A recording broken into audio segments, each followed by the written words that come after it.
That's the name of the upcoming Fleurs album, set to come out on November 1st in the year of our Lord 2019. The song you just heard there, that first minute, is the opening to Shut Up, a song called Sophomores, which was actually the lead single from this album. And I hope that you've heard it because it is really awesome. To be honest with you, Fleurs is one of my favorite bands in Connecticut right now. Their recorded music walks the line between dark and catchy, menacing and playful, brooding and poppy, but their live music is a different beast altogether because as a three-piece, they are incredibly loud, extremely noisy, and very, very, very energetic. In this interview, I'm going to be talking with Alexander Falconer. He is the New Haven-based songwriter behind Fleurs. This was super bright and early on a Sunday morning, so if I sound a little bit groggy, that's the reason why. We are going to be talking about what it's like to exercise the darker parts of your personality with music, living in Connecticut, Timothy Chalamet, and fascism. Not necessarily all in that order. So after the interview, stay tuned because we're going to get a chance to hear a new Flores song that hasn't been released yet called Louvre, like the French Art Museum. It is one of my favorite tracks from the new album, Shut Up, and I'm super excited to hear what people think, not just about this song, but about the album in general whenever it drops. So here we go. This is my conversation with Flores. Cool. How's it going? It's going good. I was wondering how you're gonna retain your anonymity, and it seems you did a good job with the no caller ID. Yeah, it's like an old school Star 67 type thing. Yeah, classic. I remember that from elementary school days. Okay. All right. So, do you want to go ahead and start? Or do you have any questions for me? If you have any questions for me, any questions for you? No, I'm curious to see where this goes. I haven't decided yet how sincere or facetious I plan on being, so we'll see. Okay. We'll see how the Holy Spirit affects me. Yeah, it is the Lord's Day today. Mm-hmm, okay. Precisely. All right. So here with me today, I have Fleurs, Alex Falconer, mastermind of Fleurs. Great. And so the way that you actually, I have a question for you first. I like to start off all of these interviews with the same question, which is, before we talk about any music, what is your favorite place in Connecticut? And I don't mean like a venue. I don't mean like a record store. I just mean like your favorite place. Favorite place. Probably top one is Little Dock over in West Haven, I believe.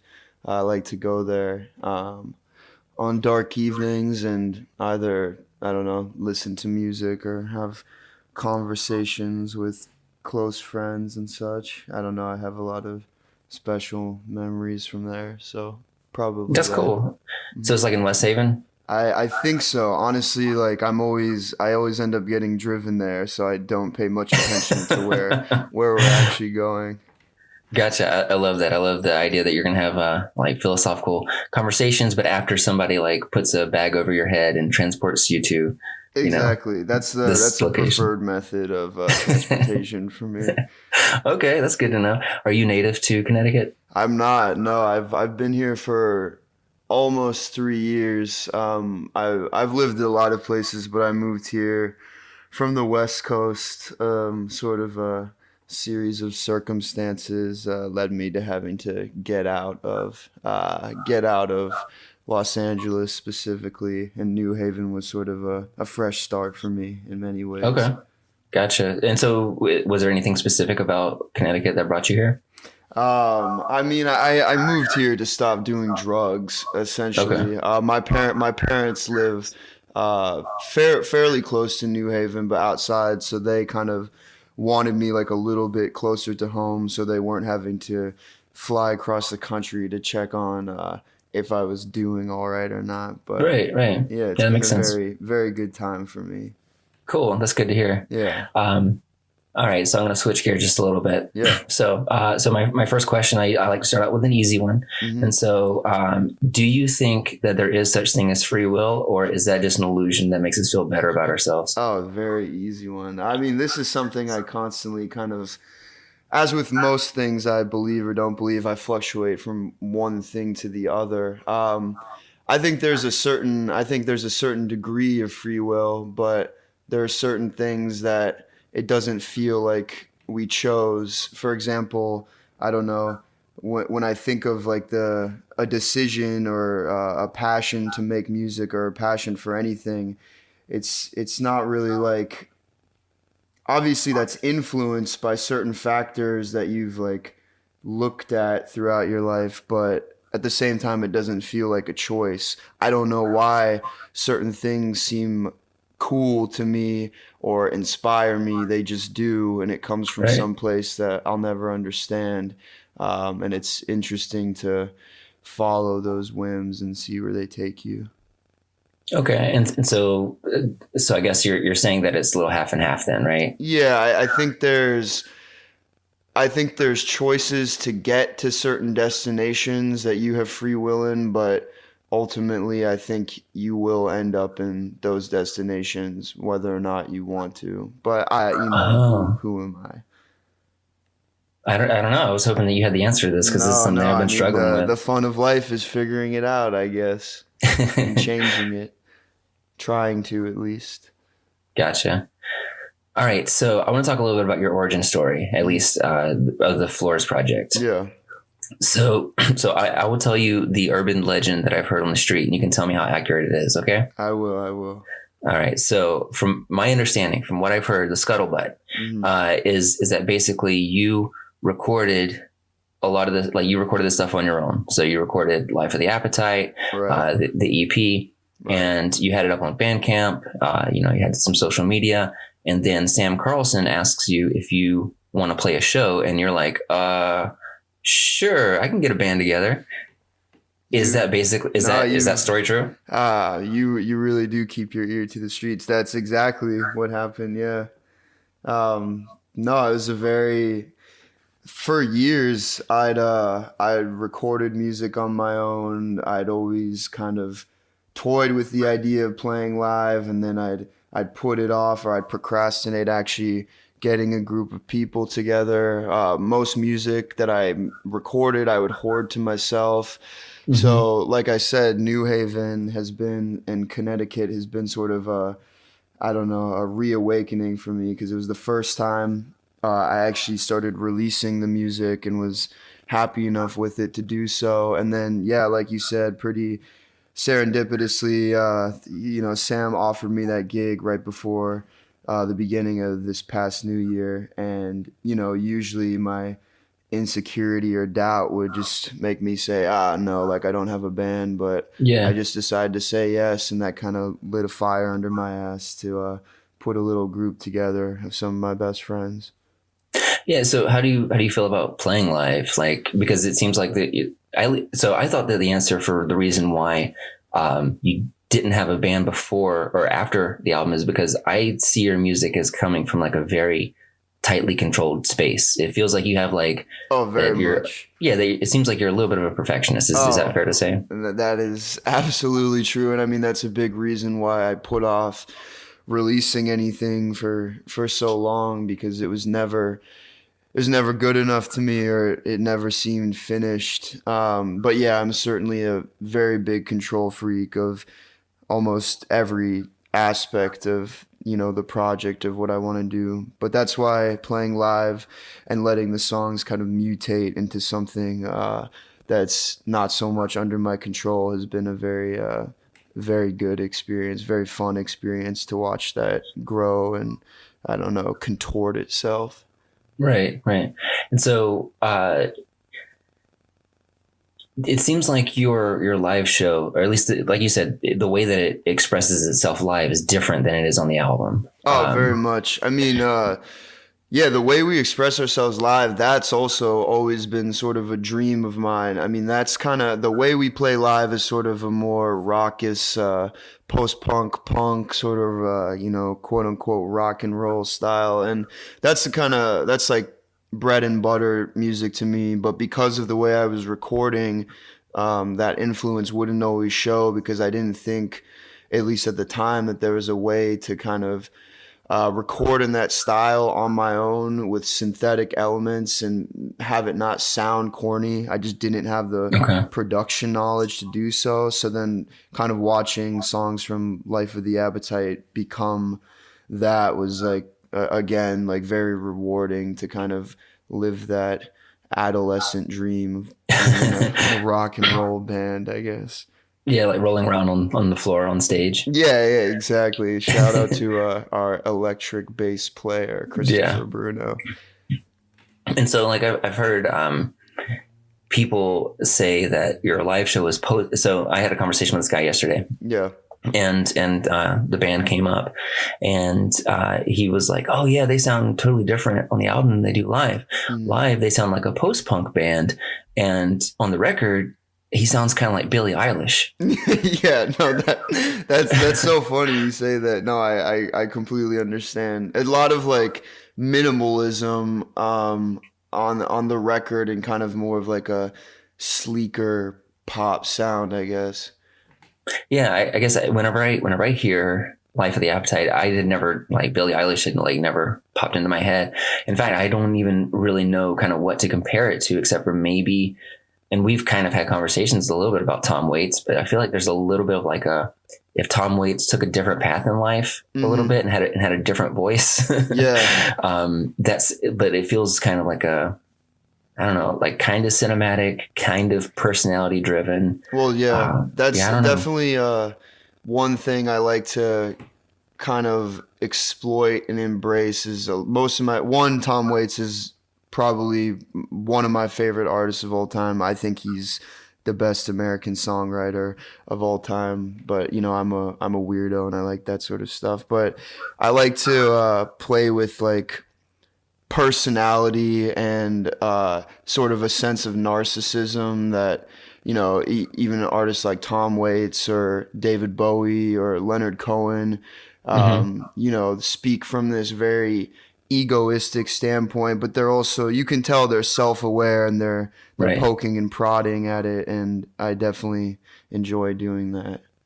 Gotcha. Do people find you intimidating in the real world? I'm not sure. I mean, I've been told from afar that maybe initially I'm a fairly shy person, so when you first meet me, I don't know if I'll speak that much. I might look angry or brooding most of the time just because I'm thinking. But anyone that's gotten to know me, I'm a sweetheart.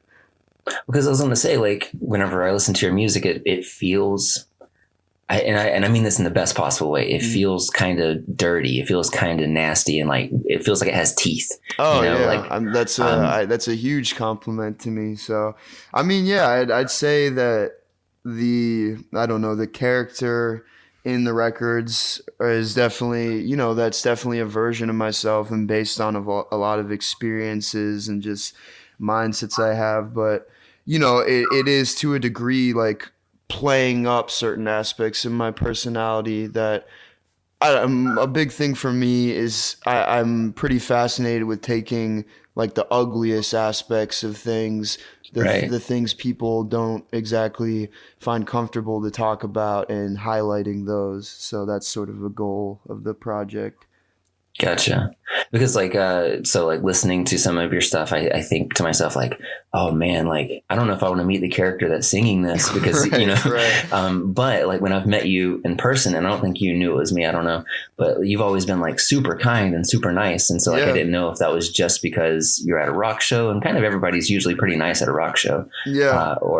I mean, or what. especially I'm now seeing in my head. I'm trying to piece together and figure out who you were. I have some ideas, but Okay. anyway, I mean, if you catch me after a show, usually, unless it went very poorly, I'm kind of feeling the endorphin rush of that. So usually, I'll be in a pretty good mood. But catch me at the wrong time, and who knows?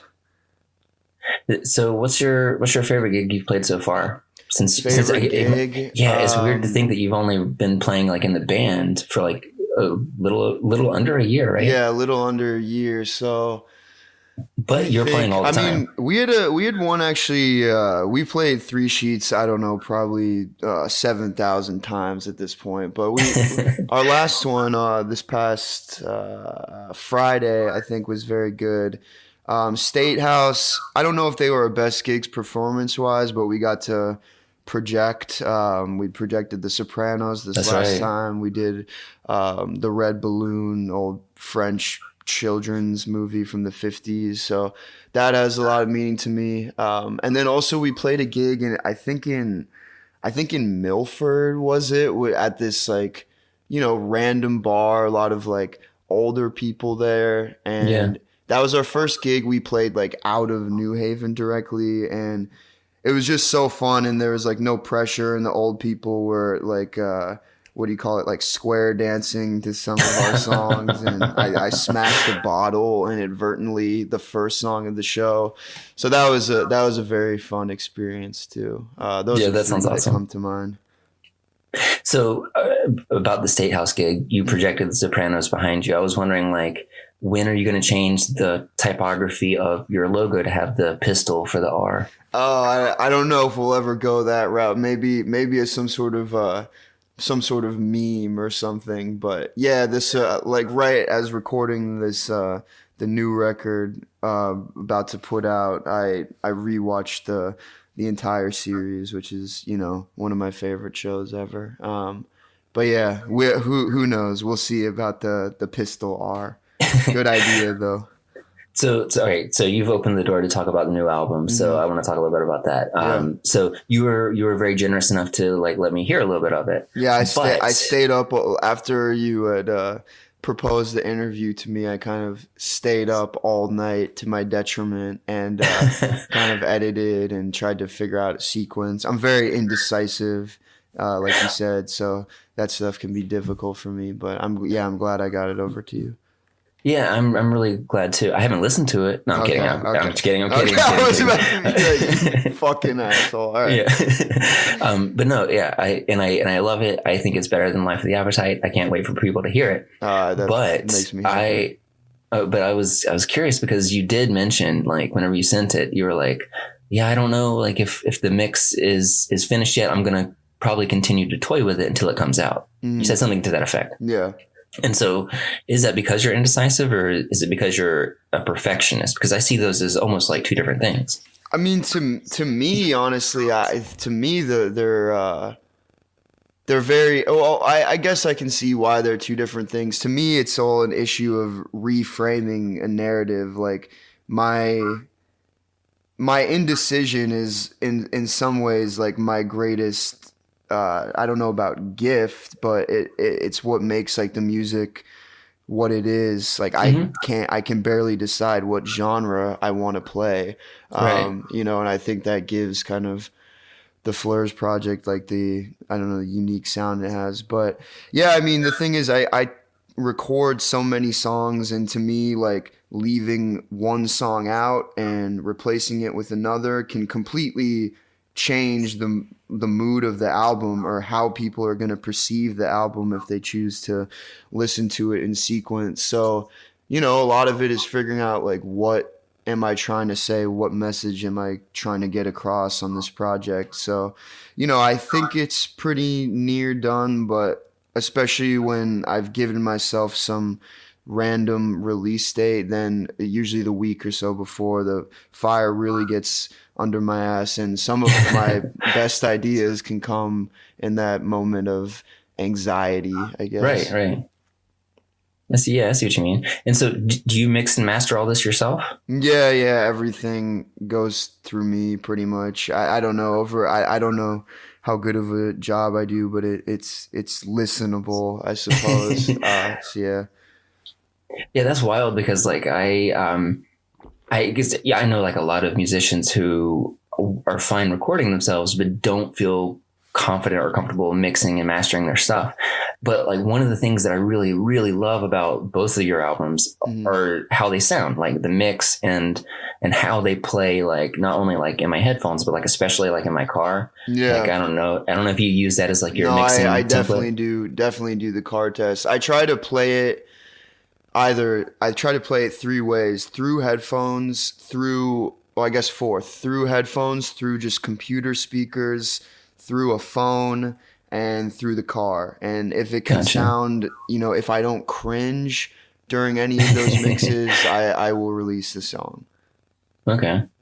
And so are those live drums on those records? No, they're not. No. That's really impressive because to me they sound live. That I took a lot of time trying to, because I think I'd spoken to you earlier in this interview about how there's a sort of music I wanted to create, sort of a Right. more aggressive stuff, and I couldn't figure out how to kind of reproduce like a live sounding drum without making it sound really corny. So I did my best to attempt that this time around. Yeah, I don't know. I don't think it's corny at all. Like, because I feel like they have a little bit of distortion on them. It gives them some nice bite. I like it a lot. Yeah. Definitely, yeah. And a lot of, what I do is also because I make music in the same way as like a hip hop or rap producer. Like it's essentially loop based music with drum programming. So I am also a big fan of hip hop and rap, and just the way that music hits is in my opinion unlike a lot of more rock oriented music, and the way Right. you can feel that. And so that's definitely a huge influence in how I try to, I guess, mix or master, whatever you want to call it, the records. Yeah.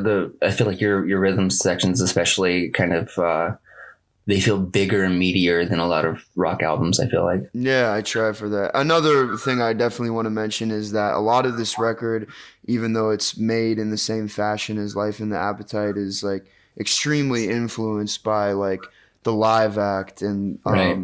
our drummer like Robert Sickinger and bass player Christopher Bruno. A lot of it, like, I think about, okay, I think they would love playing this live. So they've been a huge influence even on my writing. And so, would you say that that's kind of how?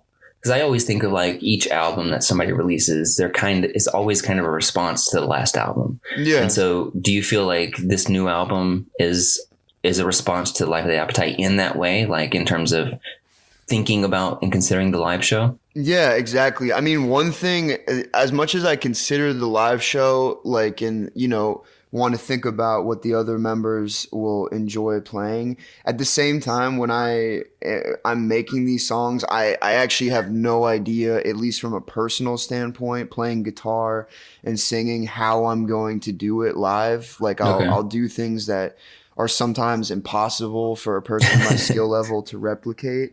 But, we try our best.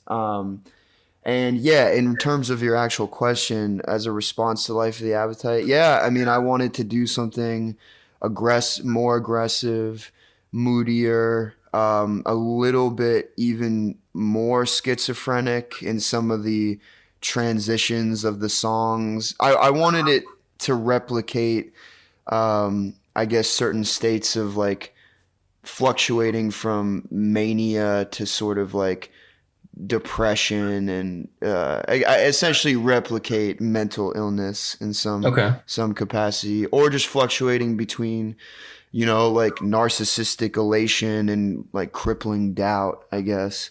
Right. Because yeah, there's some I noticed like some of the songs on here are much more subdued than the others. And Yeah. I need to pull up the track list, but like King Baby is wild, right? Like it's like in terms of, I feel like the personality of it is quite different than some of the songs around it, which kind of give it that really cool vibe of like whenever, at least the track list that I got, the song leading up to it doesn't quite predict what you're going to get with King Baby. And then I have to look at it. Is it? so it was IDFWA. Yeah. Okay, that was a very last minute addition to the album, but I wanted to kind of switch it up and do like a little electronic self-indulgence sort of track. Sure. But yeah, definitely the songs definitely each have very distinct kind of character.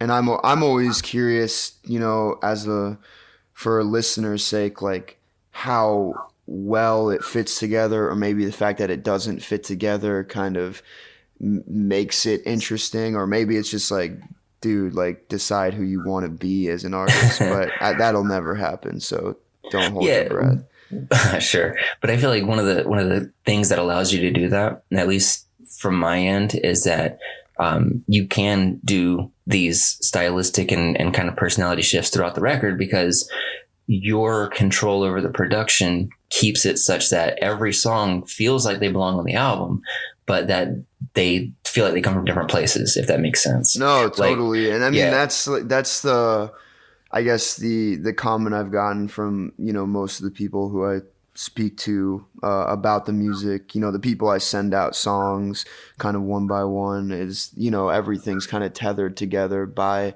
the production or maybe the themes or just, I mean, generally like my voice. If my voice is on every song, then I guess they're Sure. connected somehow. Yeah. Yeah, well, yeah, and so like even though some of these songs sound different than others, you're not gonna like send me one, and I'm not gonna confuse it with like a Ports of Spain song or Right, definitely. And I mean that's the goal. I mean, I don't particularly care if my music is perceived as good, if my music is perceived as bad. I mean, of course I care a little, but like I'm more concerned is, am I making something that only I can make? Sure, And I yeah, mean that's kind of the utmost goal, the ideal. yeah. So you said that it feels more aggressive to you, is that right? Yeah, I mean more like more aggressive in one. I think it's louder, like maybe like literally louder in a lot of ways. It's like Yeah, it's wonkier a little bit, noisier. Like I tried to do like a lot of stuff with weird kind of like noise loops this time around as yeah. I kind of got more and more into that niche of music. But yeah, that's just my opinion. But yeah, I've also been told that like no, like Appetite seemed dirtier or louder, so I really don't know, but that's kind of how I perceive the album. Okay. Yeah, I guess I perceive them as like I think they're both kind of aggressive, but I feel like Life of the Appetite is aggressive in a more passive way, where it feels like the narrator of the songs or the person driving the songs are inviting you to come in and check out the spectacle. Yeah. And I feel like on this one, it feels a little bit more like the narrator's like coming for you, is like is insisting that Oh, that's you perfect. hear it. You know what I mean? Yeah, oh, I love that. Yeah, I think in a lot of ways, like Appetite, even though a lot of the any song I write is gonna come from some internal place, but I feel like Appetite was kind of showing you a world or like a yeah, like a scene. Whereas to me, what is it?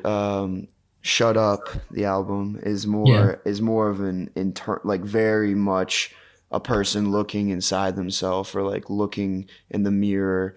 Not so much like, I mean, I hope the songs create a sonic world, but Sure. anyway, yeah. So why do you call it? So why is the album called Shut Up?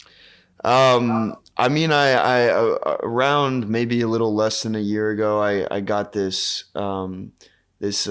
tattoo in Russian. It says "Zamolchi," which means "shut up." And as I was kind of like, and also I remember I was rereading some interview or the little investigative thing about Kanye's recording of My Beautiful Dark Twisted Fantasy, the album, and he had this sign up in the studio. He had a number of signs, but one of them just said, "Just shut the fuck up sometimes," and that sort of, it has kind of a double meaning, like, Right. considering the personality I put on the record, like, am I speaking to the listener or like someone? And in some ways I am, but most of it is sort of a note to self that you just Hmm. gotta cease this internal dialogue sometimes. And I don't know. That's kind of the bullshit answer I'll give you. That's the best I No, can that's come really up. interesting. Yeah. Yeah, and I was also,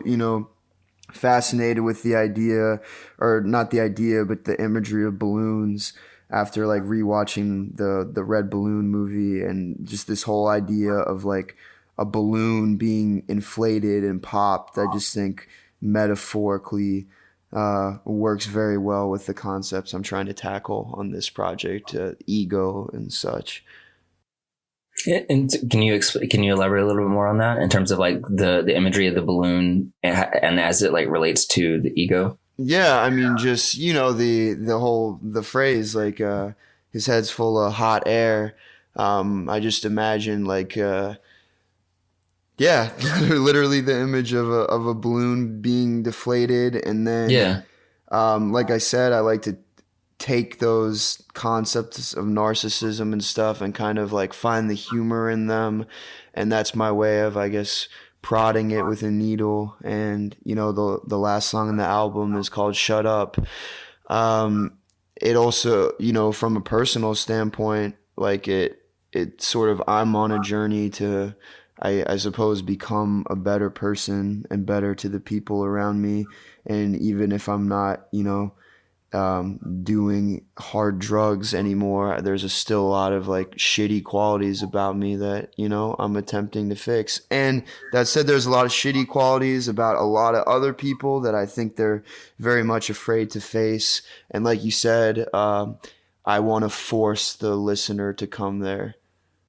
And so is this, so it seems like, so music is, it feels like it's like a therapeutic thing for you, right? Yeah, it's definitely a form of exorcism to me. Okay. For me, if I talk about the ugliest parts of myself or like the evilest parts of myself, it's helpful to kind of get rid of them that way. But I Yeah. have to acknowledge them first, and if I can convert them into something that's, you know, beautiful or, you know, art in some Right. way, then at least I'm channeling it into a positive way instead of destroying my life and the people around me with them.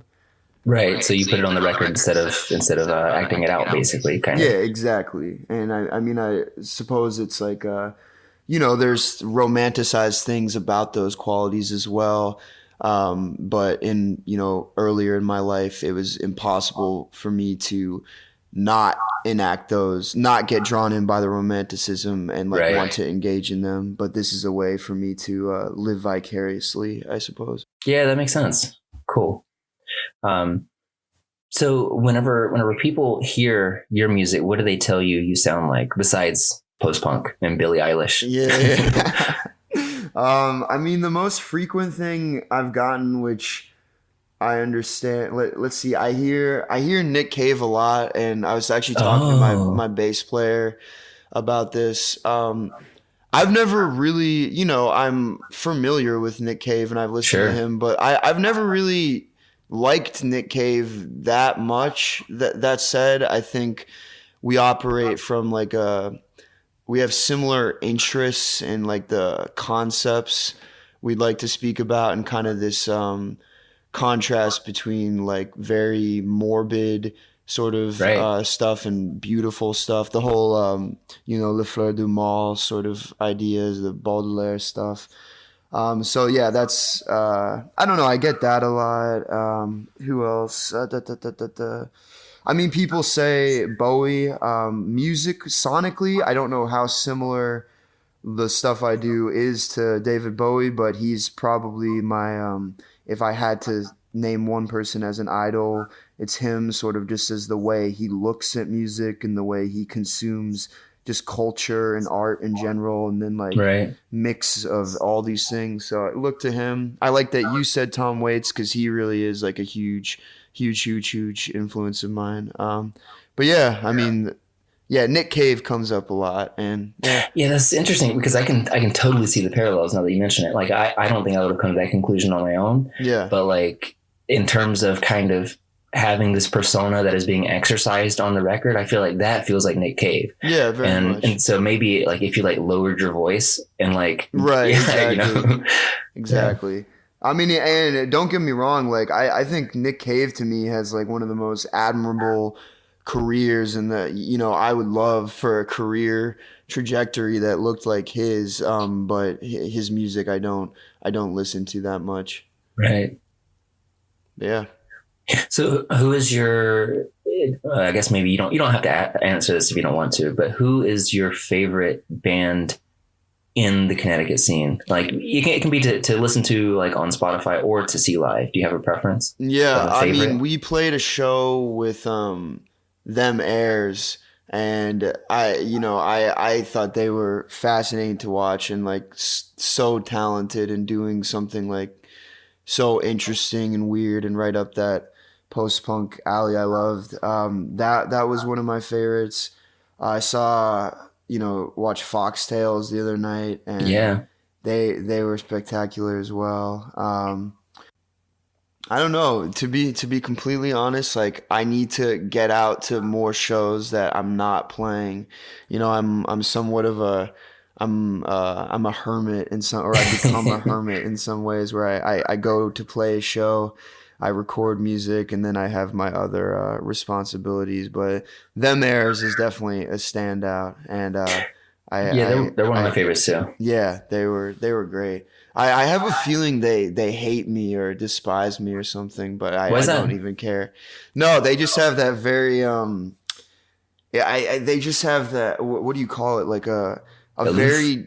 I relate to it a lot too. A very droll wit to them, and sometimes I've spoken to them through Instagram, and I can't tell if they're making fun of me or not, or and Oh, I gotcha. love it. That I absolutely love it. So I wish those boys the best.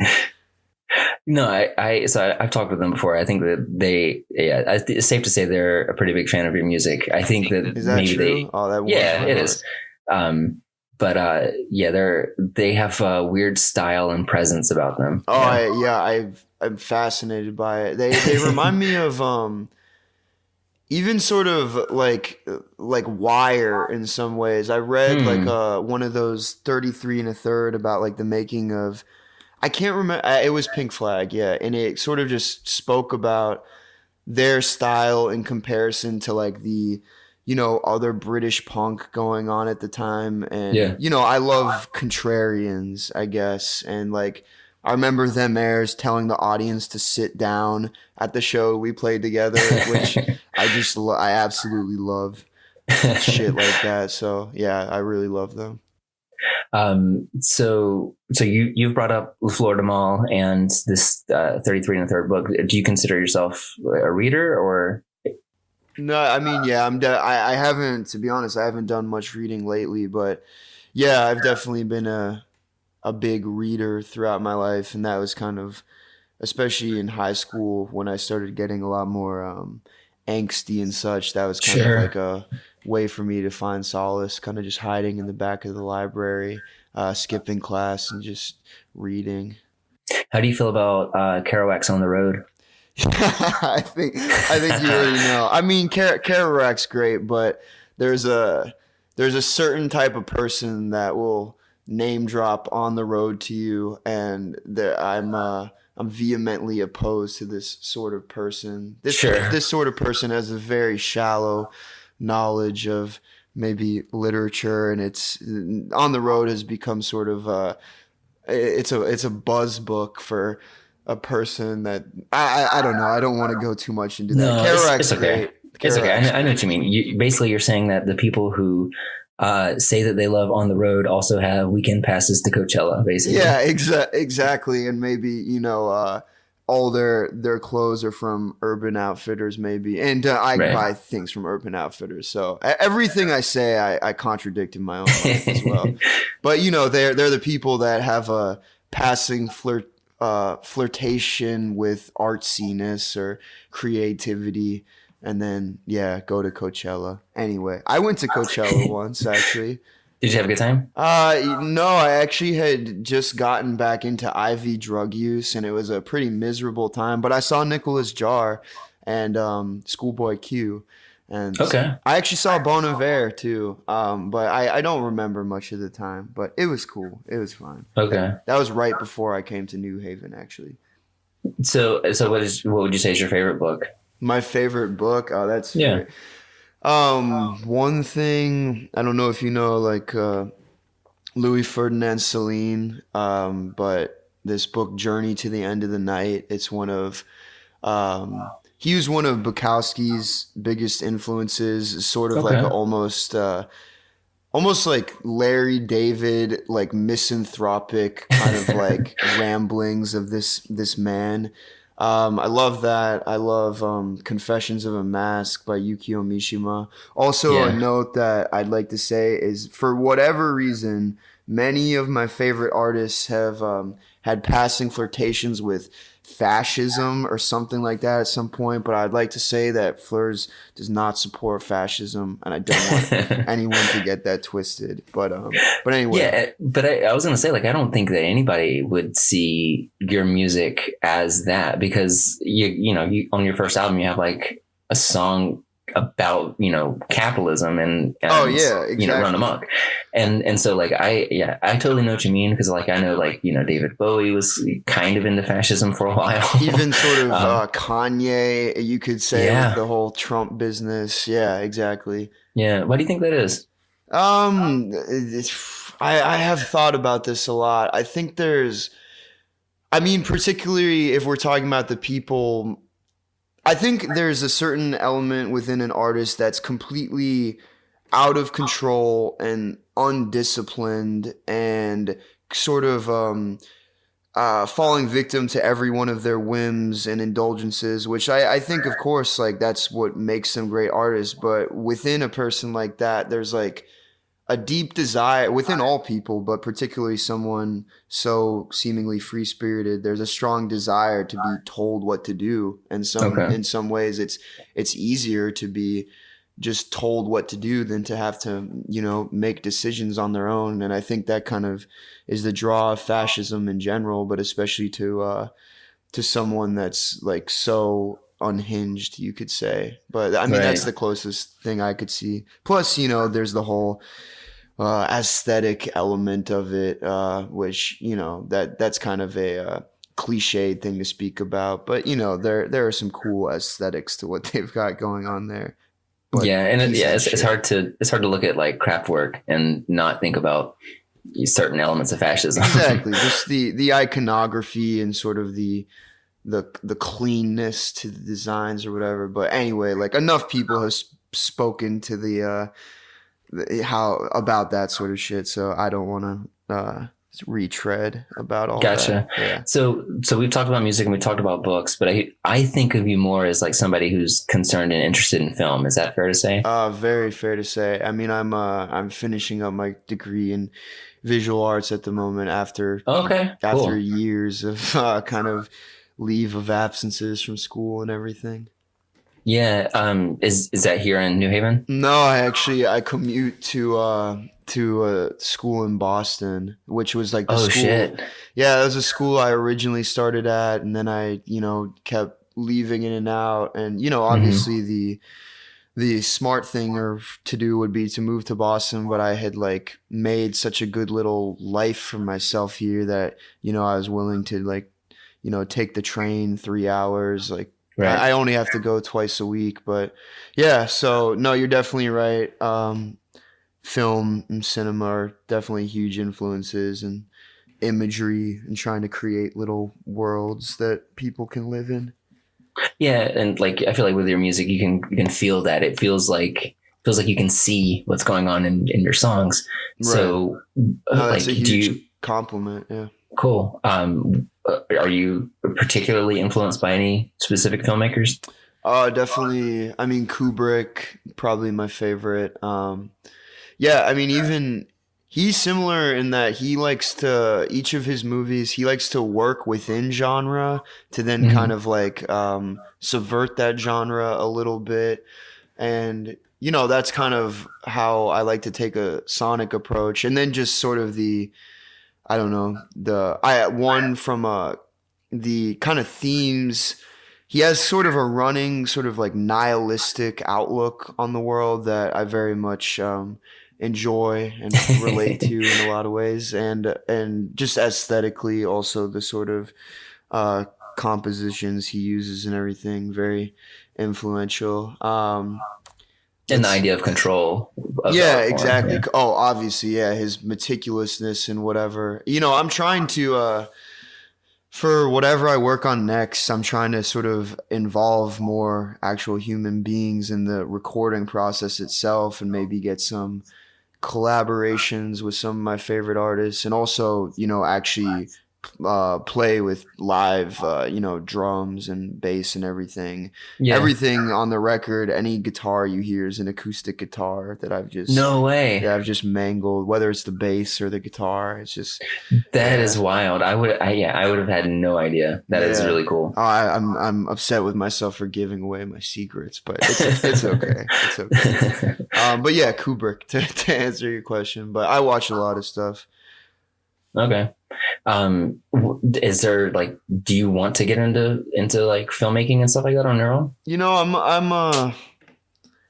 I'm sort of at a point where I'm working to pay my bills, a dead end job, Right. and I'm at that point where I'm really trying to figure out career wise, like where I see myself going. I'll always make music whether or not, I'm paying bills with that, but Right. I'm very undecided. I'd love to, when I was younger, being a director and screenwriter was always a huge goal for me, but especially there's so many moving parts to being a director and so many people you have to like deal with. And maybe at this point in my life, I'm like more suited to do that because I'm just, I don't know, I'm less locked inside myself and it's easier for me. But yeah, when I was in film school, I had a difficult time with like, I hated feeling like I was burdening people and that people were doing me a favor to like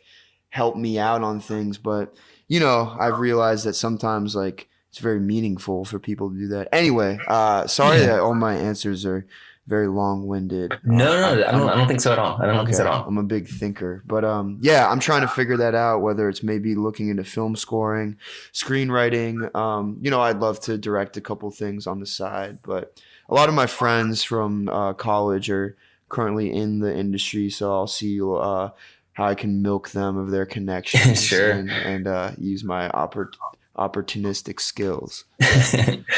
and maybe even check to see if they're happy doing that. Yeah, exactly. I mean, a lot of them, in some sense, are in a film version of a dead end job, maybe where it's kind of, just working on set for fucking ridiculous hours. But I mean, at least it's not like they're necessarily always working on great projects, but at least they're working within the industry. Sure. They'd Yeah, like to, absolutely. which is better than me.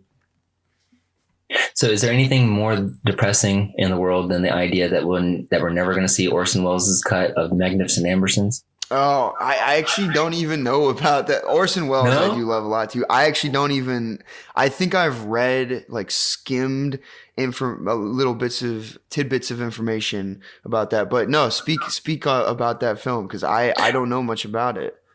So, all right, so I'll keep it short, but it could be a whole novel or like a whole book. But basically, Wells had just finished Citizen Kane, and he was going to adapt a book for a second movie, and it's like any Wells movie. It's good. It's great. It's ambitious, and it's very innovative. Mm-hmm. And he like ran over, I think, production times or something like that, and so the studio was really upset with him. And so this was, I think, around World War II or something like that. And so they asked him to go cut some propaganda films in Brazil, and so he wanted to go do that. And then whenever and so are those? I'd love to see those. That's fascinating. Yeah, I don't know if they got released or not. I haven't checked, but while he was going and doing that, RKO, the production house, took the reels, got I think Walter Murch to basically do some pickup scenes to like change the ending. Was there a documentary about this? I don't think that there is. I don't think there is yet. And then they threw the original reels into the ocean. What? Yeah, and so like I think like 45 minutes was cut from the film. Oh, those fucks, dude. Yeah, damn. No, I mean, one day, but yeah, until then, this world is just a cold, fucking mean place. So I have one final question for you. Yeah. It's a big one, so it's got multiple parts. So let's say that somebody is going to make a Fleurs biopic, Mm-hmm. and we're going to sensationalize it like Bohemian Rhapsody style. Oh, no. Except it'll be good. But it's going to be, I'm glad you added that. Okay. but it's going to be, over the top and a spectacle. Right. So I got 3 questions. Mm-hmm. One is, who is directing it? Mm-hmm. Who is playing you? Yeah. And what convenient lie are you going to add to the screenplay? Convenient lie. Okay, first I'll do who will play me. Think it'd be interesting for maybe Jaden Smith to play me. I think that would be a different take. But who else? Maybe I'm trying to think. Well, you know who could play the older me? What's his name? Steve Zahn. I get a lot of comparisons to Steve Zahn. Oh yeah. So he could play the older me. I'm trying to think of a more sincere answer for that. I don't know, because maybe whoever the hot young star of the time is. Yeah, sure. So Timothy Chalamet. Yeah, I was gonna say Timothy Chalamet, but I couldn't remember his name. So yeah, that old boy, that could be cool. Bringing a big like teen girl audience that'll then buy my records, hopefully. So yeah, we'll do Timothy Chalamet. I feel like that's a safe choice, and I think he has chops. I do think he has chops. Yeah. Damn, director wise, oh, that's difficult. Peter Berg. What is Peter Berg? No, that was a joke. He did Lone Survivor and Patriots Day and like all these movies with Mark Wahlberg. Or yeah, maybe like James Cameron. No, definitely not. Definitely not. What's his name? Who just did Joker? Oh, Todd Phillips. Yeah, not Todd Phillips. Sorry, Todd. Joaquin. I would love Joaquin to play me, even if it's a young man. I don't care. He's my favorite of now.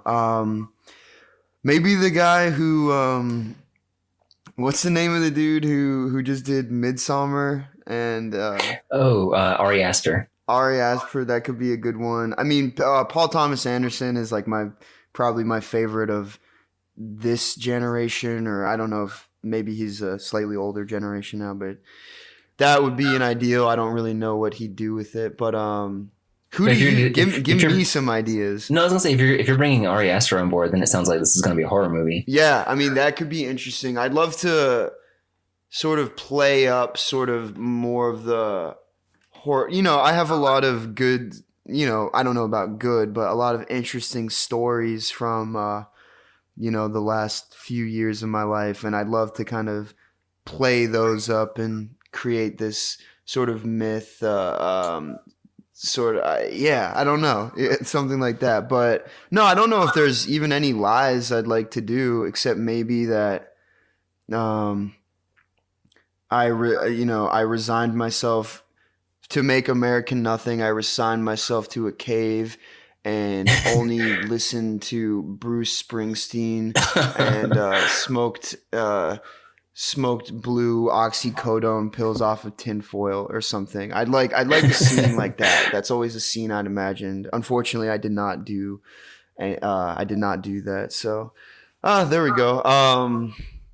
Yeah. This sounds like a wild movie. Yeah, it would be a wild movie. Damn, this is the kind of question, though, where you'll probably get an Instagram message from me days later where I'll give you my real choices or whatever. That's okay. Very difficult on the spot, but yeah, I can add it in post. That's a very good question. All right, is there anything else you want to talk about? Any questions you have for me? But no, I just want to say, you've been a big supporter since your like inception, and you definitely you have like you're definitely seeing this music in the way that I see it, which is, a big goal. And I appreciate you listening to the album after me sending it only a couple days ago. And also, I just want to commend sort of like your own personal rise as like a blog and account. You kind of sprang up out of nowhere, and you're killing it out there, and a lot of thanks, man. Great content. you're a very skilled writer as well. I hope people are really like getting out there and like reading the blog itself and not just looking at the memes, because you're a very talented anonymous individual. Thanks, man. That means a lot. Yeah, I enjoy the memes. I think the memes are okay, but like I would much rather people like click through the Bandcamp links and like buy music and No, I know. know? It's difficult. I feel the same way about on Instagram. It's like, you know, I post some little video or snippet of a song that I, you know, poured my heart into or worked on for forever, did some visual accompaniment, and then, you know, post a picture of just like myself eating an ice cream cone or something, and it's like, oh, like, but like, yeah, listen to my fucking shit, people. Yeah. But anyway, it's cool. That's the game for you. You just got to keep pushing. The other thing, have you settled on like a release date? I think November 1st. So, I mean, that means in order to get it on all streaming stuff, like, I guess next week I have to like submit that to the powers that be or whatever. But right.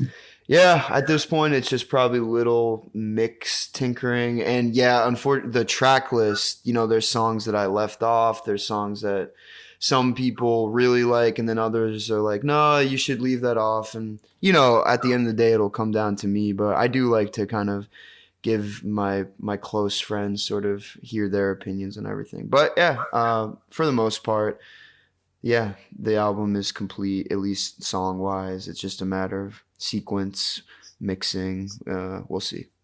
And cool. Artwork too. I'm not sure the artwork what's your opinion on the artwork I sent?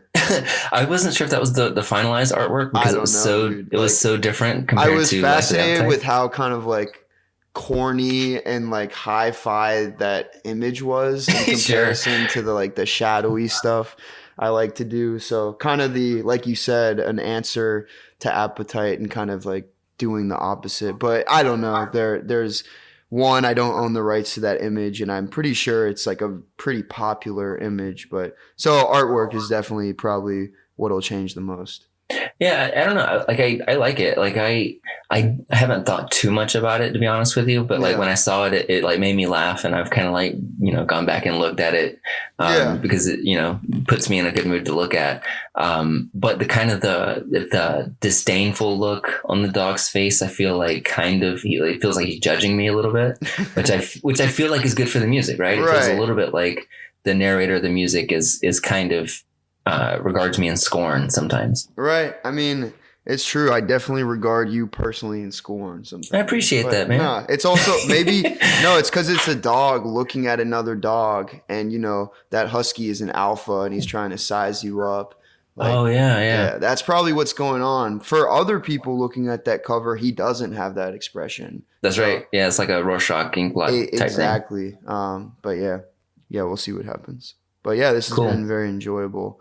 I'm glad to get to indulge myself in this context. Yeah, I'm so happy that you agreed to this. Yeah, very good stuff.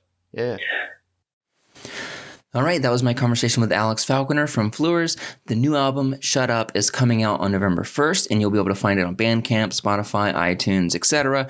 If you haven't heard 2018's Life of the Appetite yet, you can find that in the usual places, and I highly recommend it. I feel like it initially went under a lot of people's radar because they didn't have the live band component yet, but now they have the live band component. Be sure to check them out live. You can follow them on Instagram and Facebook to stay up to date with any upcoming shows they will be playing near you.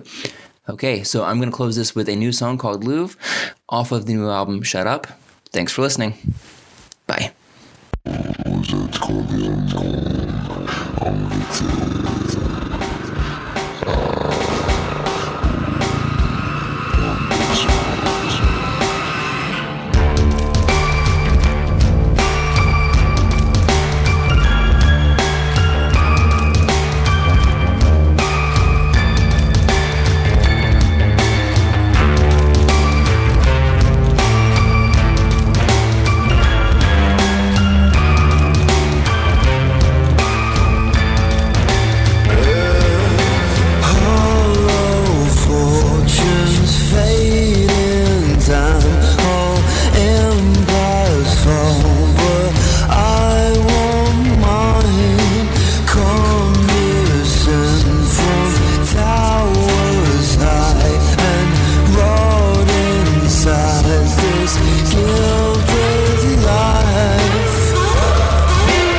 vultures, hungry hordes, repeat my laws, impeach your God, claim my post in towers high, and rot inside my guilt.